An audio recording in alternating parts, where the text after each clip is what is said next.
Well, meantime, China is preventing some Americans from leaving that country. Dozens of U.S. citizens stuck there, and some have been there for years.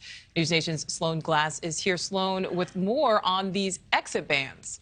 Nichole, an exit ban is essentially a government forbidding either its own citizens or foreigners from leaving the country for a variety of reasons.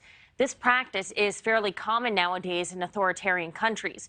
Perhaps the scariest part, there is no reliable mechanism or legal process to find out how long an imposed exit ban will last.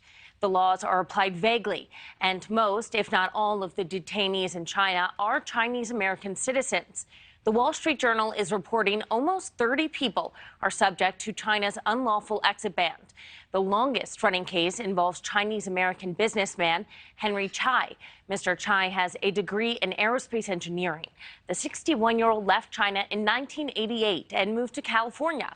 Later, he invested in a former student's company in China. While visiting the country to manage issues related to his investment, he was told he could not leave.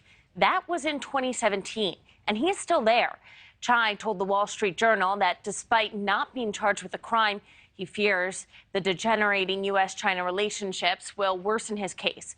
Relations between the global superpowers have sunk to their lowest in decades. So what we're seeing in terms of the use of the domestic legal system in order to achieve foreign policy goals, this is often labeled as lawfare. So this is a strategy that has been most commonly associated with China and Russia. President Biden met with Chinese leader Xi Jinping today, the first in-person meeting between the two since Biden took office. Over the course of the 3-hour sit-down, they talked Taiwan and North Korea and pledged more frequent communication. The Dui Hua human rights group is involved in direct conversations with the Chinese government on the issue of detainees. They say another 200 or so Chinese Americans are detained in China on arbitrary grounds. Nichole. All right, Sloan, thank you. Well, up next. Thank you for watching. Go to newsnationnow.com to find NewsNation on your television provider. And don't forget to click the red subscribe button below to get more of NewsNation's fact-driven, unbiased coverage.